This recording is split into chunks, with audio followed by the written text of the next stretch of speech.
नमस्कार, आप देख रहे हैं एमएस टीवी और मैं हूं आपके साथ कंचन। आइए नजर डालते हैं उत्तराखंड की कुछ खास खबरों पर। मुख्यमंत्री द्वारा 20 भाजपा नेताओं को दायित्वों का बंटवारा तो किया गया है, लेकिन इनमें ऐसे भी दायित्वधारी हैं जिन्हें दोबारा से दायित्व दिया गया है। इन्हीं में से एक है भगवत प्रसाद मकवाना, जिन्हें उत्तराखंड सफाई कर्मचारी आयोग के उपाध्यक्ष का दोबारा पद मिला है, जिस पर उन्होंने मुख्यमंत्री का धन्यवाद देते हुए कहा कि वो पूर्व में भी राज्य के सफाई कर्मचारियों के मुद्दों को उठाते आए हैं और भाजपा सरकार में ही सफाई कर्मचारियों के हितों की रक्षा की गई है और अब दोबारा से उन्हें ये दायित्व मिला है, जिसके बाद अब फिर वे सफाई कर्मियों के हितों के लिए काम करेंगे। माननीय मुख्यमंत्री जी के अनुमोदन के बाद हमारे शहरी विकास मंत्री प्रेमचंद अग्रवाल जी ने उसकी भी घोषणा की थी। माननीय मुख्यमंत्री जी से अनुमोदन लेकर 5 लाख का इनका बीमा जो कांग्रेस शासनकाल में बनता वो शुरू हुआ है। ढांचा बनवाना मेरी प्राथमिकताओं में रहेगा कि सफाई कर्मियों के राज्य गठन के बाद से ढांचा नहीं बन पाया, जिसके कारण अभी हमारी सरकार ने नियमितीकरण का निर्णय लिया है। जो लोग 10 साल से काम कर रहे हैं इनके पद कांग्रेस शासनकाल में समाप्त कर दिए गए थे, तो पद बहाल कराना सबसे बड़ा काम होगा और वो कई विभागों से होकर प्रोसेस गुजरेगा। कार्मिक से भी, वित्त से भी, शहरी विकास से शुरुआत होगी। तो माननीय मुख्यमंत्री जी से ये समाज बहुत उम्मीदें रखता है और मुख्यमंत्री जी को हम भरोसा दिलाते हैं कि उनके साथ कंधे से कंधा मिलाकर मोदी जी और धामी जी के साथ वाल्मीकि समाज उत्तराखंड का ही नहीं पूरे देश का खड़ा हुआ है। ईद की नमाज के बाद मंगलौर में एक कपड़ा लहराने की घटना सामने आई है, जिसका वीडियो सोशल मीडिया पर तेजी से वायरल हो रहा है। इस मामले को गंभीरता से लेते हुए प्रशासन ने जांच के आदेश दिए हैं। प्रशासनिक सूत्रों के अनुसार अभी स्पष्ट नहीं है कि लहराया गया कपड़ा किसी देश का झंडा था या सिर्फ एक सामान्य कपड़ा। मामले की गहन जांच के लिए अधिकारियों को निर्देश दिए गए हैं और किसी भी निष्कर्ष पर पहुंचने से पहले सभी तथ्यों की पुष्टि की जाएगी। प्रशासन ने क्षेत्र के लोगों से शांति बनाए रखने और किसी भी अफवाह पर विश्वास न करने की अपील की है। ये कल किसी माध्यम से हमारे संज्ञान में ये बात है कि कहीं नमाज अदा करने के बाद कुछ लोगों द्वारा एक कपड़ा लहराया जा रहा है।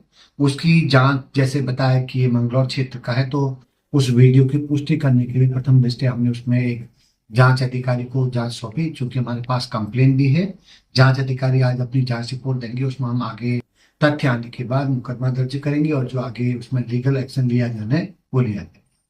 सर, किसी देश का कुछ झंडा बताया जा रहा है, इस तरह कुछ बता रहे कि वो फिलिस्तीनी झंडा ऐसा कुछ बता रहे, लेकिन पुष्टि तब होगी एक बार हमारी जांच रिपोर्ट आ जाए वो वीडियो वास्तव में कहाँ का है, एडल्टरेट तो नहीं है, तो सारी चीजें आने के बाद तब हम उसमें पुष्टिकारक बयान दे पाए। मुख्यमंत्री पुष्कर सिंह धामी ने बीती देर रात विभिन्न विभागों के लिए दायित्वों का बंटवारा कर दिया है, जिनमें से एक नाम रिटायर्ड कर्नल अजय कोठियाल का भी है, जिन्हें पूर्व सैनिक कल्याण सलाहकार समिति का अध्यक्ष का दायित्व मिला है, जिस पर उन्होंने खुशी जाहिर करते हुए मुख्यमंत्री का धन्यवाद दिया है। साथ ही उन्होंने अपने दायित्वों को लेकर बताया कि जिस उद्देश्य को लेकर उन्हें दायित्व दिया गया है उसका वो पूर्ण ईमानदारी के साथ निर्वहन करेंगे। तो सबसे ज़्यादा फौजी यहाँ से हैं। अब फौजियों का एक एक्सपीरियंस है, वो जो उनकी नौकरी के दौरान जो 17.5 साल में जाता है फौज में और उसके बाद अपना एक एक्सपीरियंस लेकर के आता है। इनका एमलगेमेशन कैसे होना चाहिए? पहले तो फौजी का मोटिवेशन यही जो संस्था जो कि ऑर्गेनाइजेशन है जिसमें कि हमको बोला जा रहा है, जिम्मेवारी दी जा रही है, कैसे फौजियों की ज़रूरत को पूरा करा जाए ताकि वो मोटिवेशन लेवल हाई रहे। और उसके बाद में फौजियों की सोच, फौजियों के जो एक्सपीरियंस हैं उनको हम उत्तराखंड के जो ज़रूरतें हैं, जिसमें कि बोलूँगा युवाओं के लिए रोज़गार, महिलाओं का सशक्तिकरण, डिज़ास्टर जगह जगह आ रहे हैं, उस डिज़ास्टर में किस प्रकार से यूज़ हो सकता है और जहाँ पे ऑर्गेनाइज़ करने की ज़रूरत है उनमें फ़ौजियों को कैसे इस्तेमाल कर सकते हैं। मेरे को लगता है वो एक, अगर मैं अपने एक्सपीरियंस से थोड़ा सा रोल उसमें प्ले कर सकूं तो मुख्यमंत्री की जो सोच है वो और तेज़ी से दिशा में आगे बढ़ेगी। मुनिकीरेती थाना क्षेत्र अंतर्गत संचालित होने वाले होटल और स्पा सेंटरों पर पुलिस ने अचानक छापेमारी की। छापेमारी होने से संचालकों में खलबली मच गई। एक के बाद एक होटल और स्पा सेंटर में पुलिस की टीम पहुंची तो संचालक जांच को लेकर असहज नजर आए।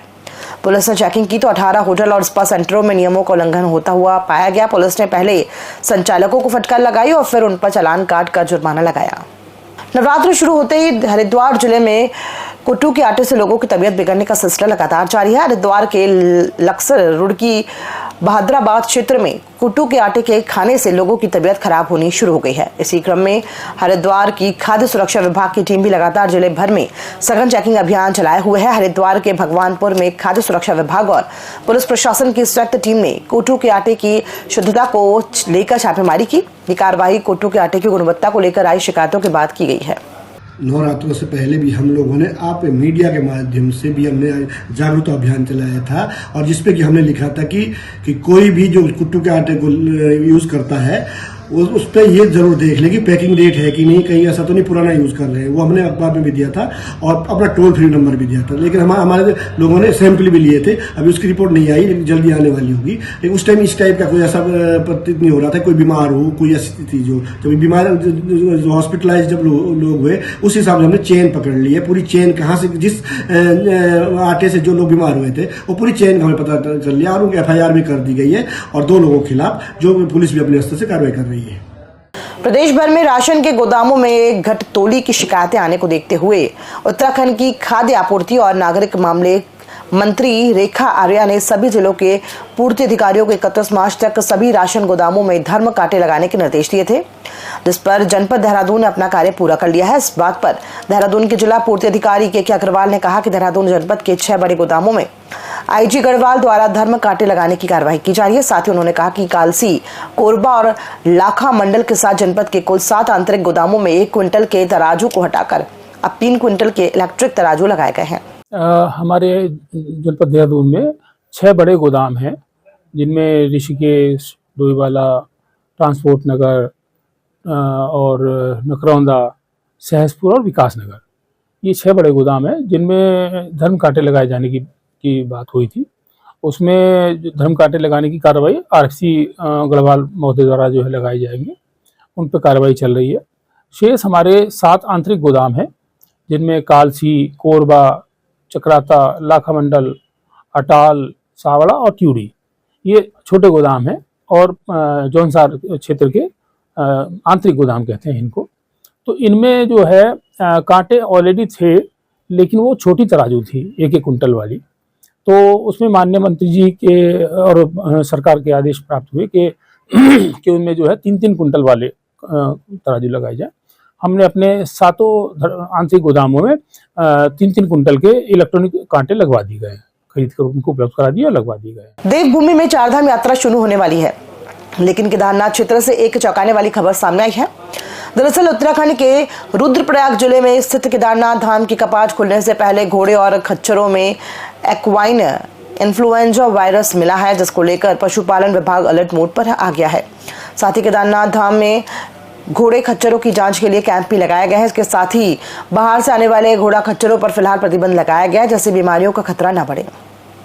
और जैसे ह्यूमंस को कोल्ड, कॉफ, खांसी, जुकाम, रनिंग नोज ये होता है, वैसे ही घोड़ों में ये बीमारी होती है।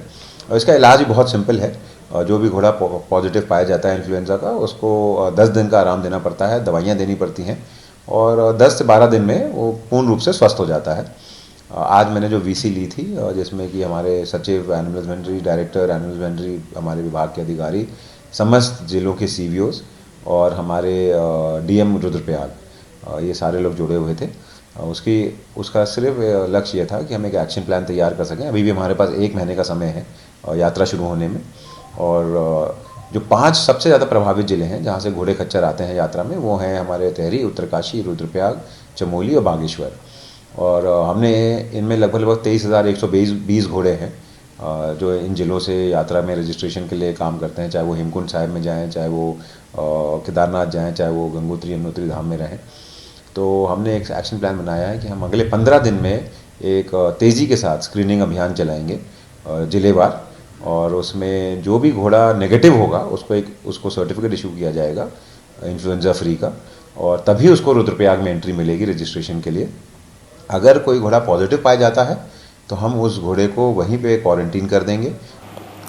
उत्तराखंड की खबरों में फिलहाल इतना ही। दीजिए इजाजत, नमस्कार।